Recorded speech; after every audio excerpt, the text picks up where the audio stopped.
Hello and welcome. You're watching 6 p.m. Prime with me, Pooja Shali, a special telecast from the ground today. What you see behind me is not a snow-clad glacier in a river.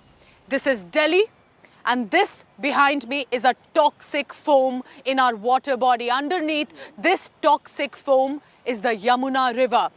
The toxic water that we are drinking, toxic air that we are breathing. This special telecast on India Today to help you understand an issue that concerns us all. I will begin first with this ground report. These are real voices that are living the horror of pollution. For the past few days, the air quality index has only gone down and turned severe. It is worse for people who are now reporting escalated respiratory issues. Importantly, the doctors and activists are concerned. Take a look at this ground report. Ruchika is recovering from an asthma attack. On 4th of November, the night of Diwali, she started to choke and was unable to breathe. It started 2 to 3 days prior Diwali, and because of the air quality and people were bursting crackers and all, so I started getting cough and a little bit wheezing also. But on Diwali, when I had stepped out for like 15 minutes just to my mother's house, had gone, that too in the car, and when I came back, I had such a very bad attack of cough, which wasn't stopping. And they don't do her usual air compressor failed. The nebulizer they had to buy did not suffice. Ruchika's husband, Siddharth, then rushed her to a hospital pharmacy, got a doctor on call on emergency, and managed to eventually save his wife in the nick of time. She threw her mask off and she said, "Get me hospitalized," because she was gasping for breath.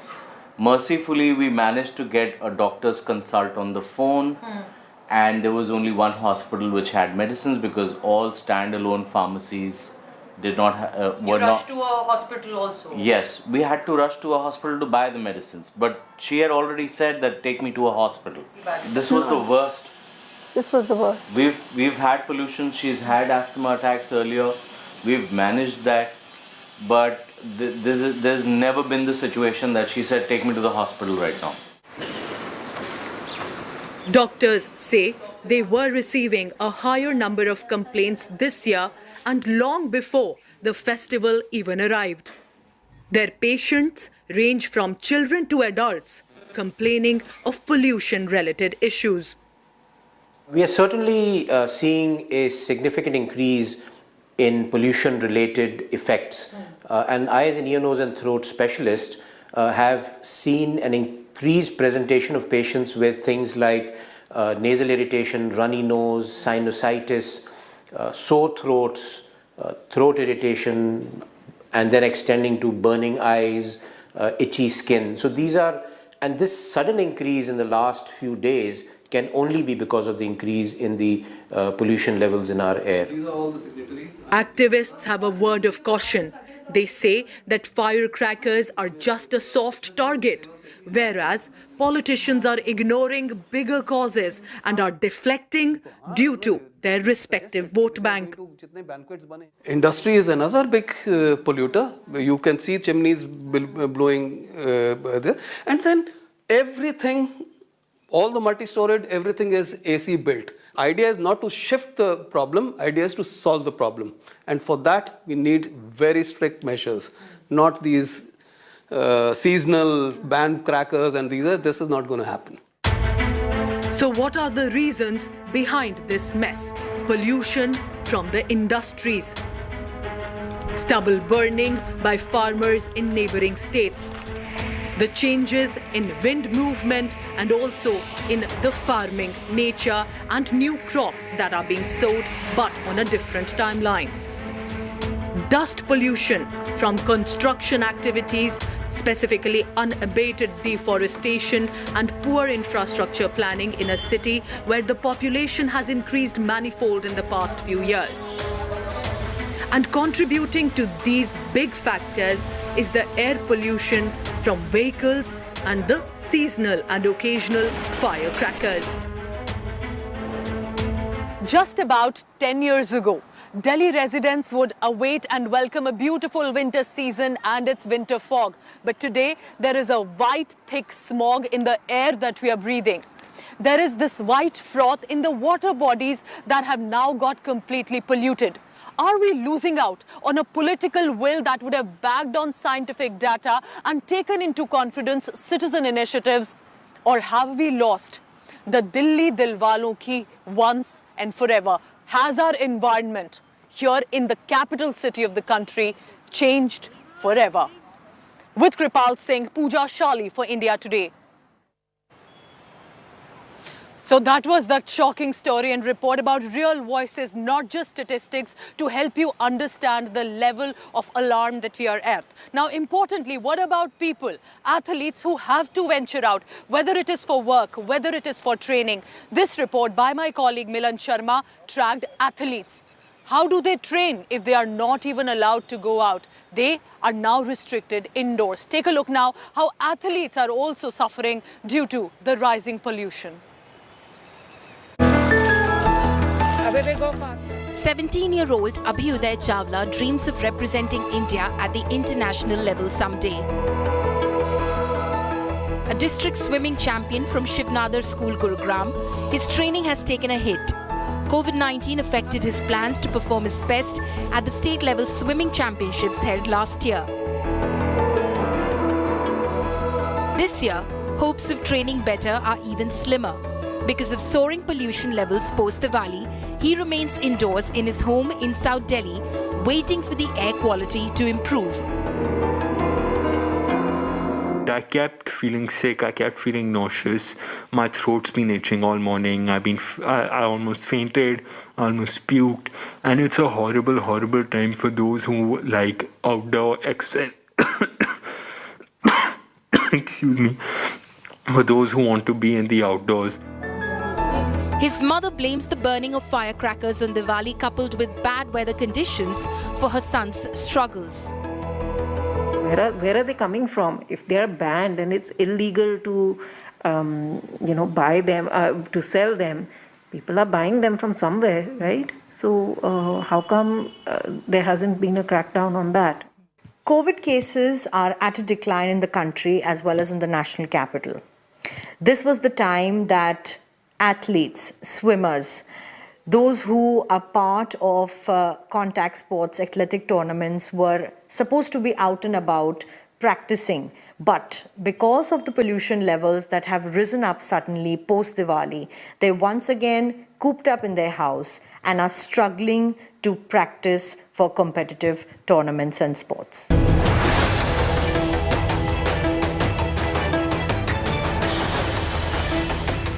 18-year-old Arjun Veer Singh is a national-level athlete ranked among the top 6 runners in the 400 meters track race. An off day is something that he just can't afford. The COVID-19 pandemic left him with no choice but to train indoors. For me personally, it is too hard to train in the smoke and you get permanent lung damage. So about 3 days before and after Diwali, I don't train at all. And right after, I try and leave the town, I try and leave the city for as long as I can. So like tomorrow, I'm going to be leaving for Rajasthan for about 10 days. I'll come back to training in Delhi when the pollution kind of settles a bit. He fears his achievements may be hampered due to lack of proper intensive outdoor training.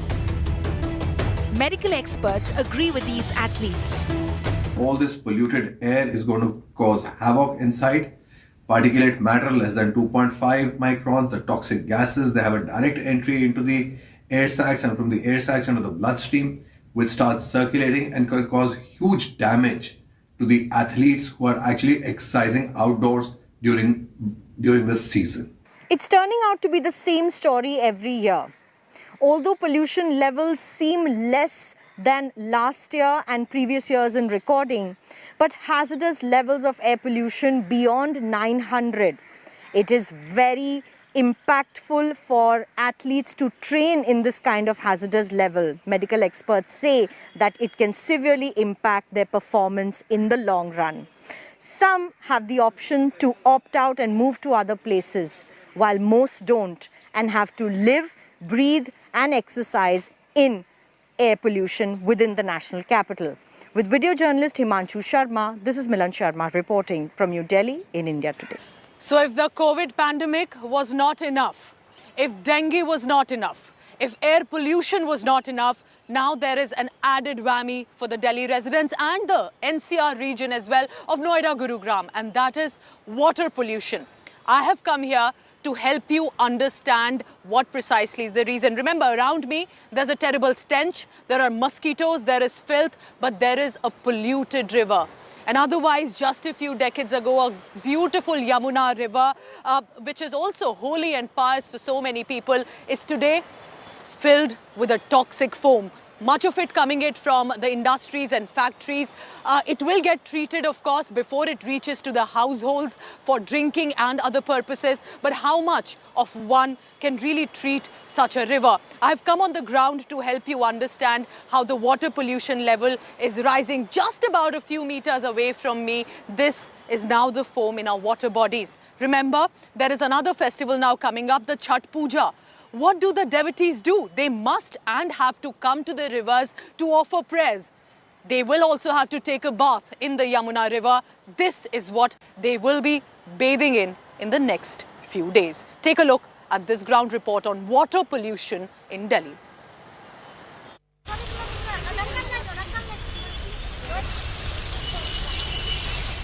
Layer of toxic foam,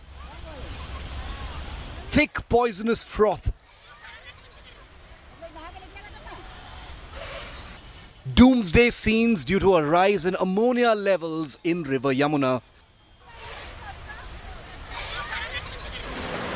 After battling toxic air, the national capital Delhi is fighting toxic water. From its lifeline turned scourge, the Yamuna River.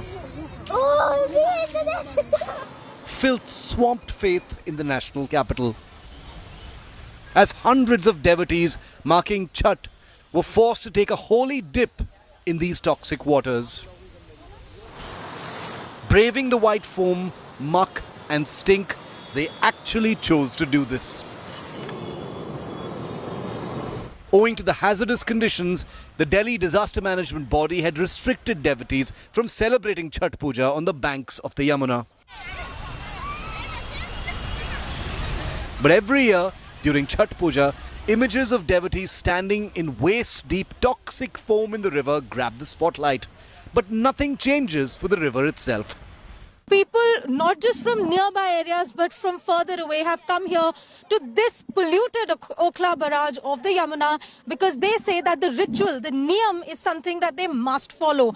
But as you can see, it is very clear that the Yamuna is not clean enough for the ritual or even for the safety of the women and children who are here for these pujas. सरकार के तो इतना public कह के थक गए, लेकिन कुछ तो करते नहीं है सरकार के क्या कह के क्या फायदा है? क्या करो, सरकार ने ये बनाया तो उसी पानी में नहाएंगे, बढ़िया पानी कहाँ से लाएंगे? Politics, meanwhile, has erupted over the Yamuna's pollution levels. BJP MP Manoj Tiwari rode a boat into the toxic foam-covered Yamuna, attacking the Aam Aadmi Party government's failure to keep the Yamuna clean. The BJP MP did a symbolic cleaning of the holy river and sought the dismissal of the Kejriwal government in Delhi. BJP MP Parvesh Verma performed rituals and launched preparations for Chhath Puja at the Yamuna Ghat despite a ban. The Congress attacked Kejriwal for abandoning Delhi. The Aam Aadmi Party government appeared to be on the back foot. 2013 में दिल्ली के मुख्यमंत्री पहली बार जब बने थे अरविंद केजरीवाल, तभी बोला है और लगभग हर चैनल को बोला है कि हम अभी आए हैं, लेकिन 5 साल दीजिए, जमुना में हम सबके साथ खुद डुबकी लगाएंगे। आइए डुबकी लगाइए ना अरविंद केजरीवाल। जमुना के अंदर जो पानी अभी झाग वाला आया, हरियाणा से आया, जहरीला पानी हरियाणा से छोड़ा गया जहाँ बीजेपी की सरकार है। तो पहले जो है घाट पे मना किया गया, फिर 2 दिन पहले जहरीला पानी छोड़ा गया हरियाणा से जहाँ बीजेपी है, और बीजेपी के सांसदों को आज घाट पे पहुंचा करके बैठ दिलवाई गई। हमारे त्योहारों को वो राजनीति के ऊपर में चढ़ा देते हैं, ऐसा तो नहीं होना चाहिए। जब उनको वोट चाहिए तब तो आप उनकी वोट के लिए कोई भी झूठ बोल देंगे, और जब उनका त्योहार आता है तो पाबंदी लगा देंगे, तो ये तो बर्दाश्त नहीं किया जा सकता। Delhi, which has been choking on hazardous air, now has to face its perennial problem of a toxic Yamuna spewing toxic froth and drawing in the devotees non-stop. With Anisha Mathur and Sushant Mehra in Delhi, Bureau Report, India Today. Politicians sadly continue to bicker at a time when all parties, the BJP at the centre, Aam Aadmi Party in Delhi, neighbouring parties of BJP in Haryana, BJP in Uttar Pradesh should have got together, saved our lives. Instead, they are blaming each other. As I wrap up, take last final look. So that you don't have to come here, I'm here to bring you the truth. The toxic foam in our Yamuna river. Just about few years ago, winter was a beautiful season for the national capital, Delhi. Today, it is concerning and at border level of an alarm. Toxic foam, not snow, not a glacier, a foam on our water bodies coming in from industries and all other aspects, whether it is of deforestation, construction, unplanned infrastructure, whether it is air pollution, water pollution. What are we giving to our children living in the national capital, Delhi? This special telecast is for the viewers, for the citizens, to raise questions to our politicians and government, but also raise a question to ourselves. Are we going to live with this until how long? Thank you for watching 6 PM Prime. Do let us know what did you think of this ground report. Signing off from Kalindi Kunj in Delhi.